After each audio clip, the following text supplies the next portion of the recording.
To the power x equal to 25, 5 के power y equal to 49 and 7 के power z equal to 9। Then पूछ रहा है x y z का value क्या होगा। अब अगर इसको सोल्व करें तो अपने पास जो दिया हुआ है 3 के पावर x इक्वल टू 25, इसको लिख लेते हैं। क्या है 3 के पावर x इक्वल टू 25। अब 25 को हम लोग 5 का स्क्वायर लिख सकते हैं। अब क्या करते हैं कि दोनों साइड पावर बाई कर देते हैं, मतलब 3 to the power x whole power by इधर क्या हो जाएगा 5 square whole to the power by. इसको हम लोग इस तरह से भी लिख सकते हैं, ये 2 को बाहर ले जाए बाई को अंदर ला सकते हैं, क्योंकि ऊपर पट्टी होता है इसमें कोई दिक्कत नहीं है।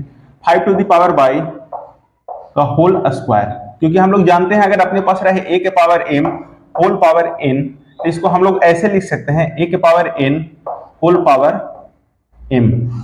इस तरह से लिखा जाता है, इसके बेसिस पे हम लोग इसको लिख सकते हैं। अब यहाँ पे जो 5 के पावर बाई आया, 5 के पावर बाई जो क्वेश्चन में दिया हुआ है कितना 49, तो हम लोग यहाँ से लिख सकते हैं a आपस में मल्टीप्लाई हो जाएगा तो 3 के पावर x y हो गया। इसकल टू लिख सकते हैं 5 के पावर बाई की जगह हम लोग पुट कर सकते हैं क्या 49। 49 को हम लोग क्या लिख सकते हैं 7 का स्क्वायर, 7 का स्क्वायर का होल पावर 2। अब हम लोग क्या करते हैं कि दोनों साइड पावर z कर देते हैं। अगर 2 को बाहर ले जाएंगे तो हम लोग इसको ऐसे लिख सकते हैं 7 होल पावर 4। आप क्या करते हैं कि दोनों साइड फिर से पावर z कर देते हैं, मतलब 3x by whole power z।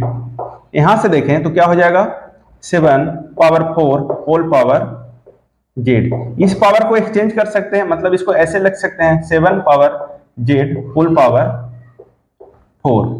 अब यहां से देखें ये पावर के ऊपर पावर रहता है तो आपस में मल्टीप्लाई होता है, तो हम लोग लेफ्ट हैंड साइड बोल सकते हैं 3 to the power x by z। अब हम लोग जानते हैं कि यहाँ पे 7 पावर z है, 7 पावर z में एक क्वेश्चन में कंडीशन दिया हुआ है 7 to the power z equal to 9, तो इसको हम लोग लिख सकते हैं 9 होल पावर 4। अब यहां से देखो कि इसका बेस 3 है, पावर x बाई जेड है। अगर इधर भी बेस 3 हम लोग कर दें तो हम कंपेयर करके x बाई जेड का वैल्यू बता सकते हैं। अब यहां से देखो 9 को हम लोग कैसे लिख सकते हैं 3 स्क्वायर होल पावर 4। अब यहां से देखें तो दिया हुआ है 3x बाई जेड, हम लोग अभी लेफ्ट हैंड साइड लिखे हैं, ये पावर आपस में मल्टीप्लाई हो जाएंगे तो क्या हो जाएगा 3 टू द पावर 8। अब यहां से देखें दोनों टर्म इक्वल हैं, बेस सेम है तो पावर भी इक्वल होंगे, मतलब यहां से हम लोग बोल सकते हैं एक x by z equal to 8।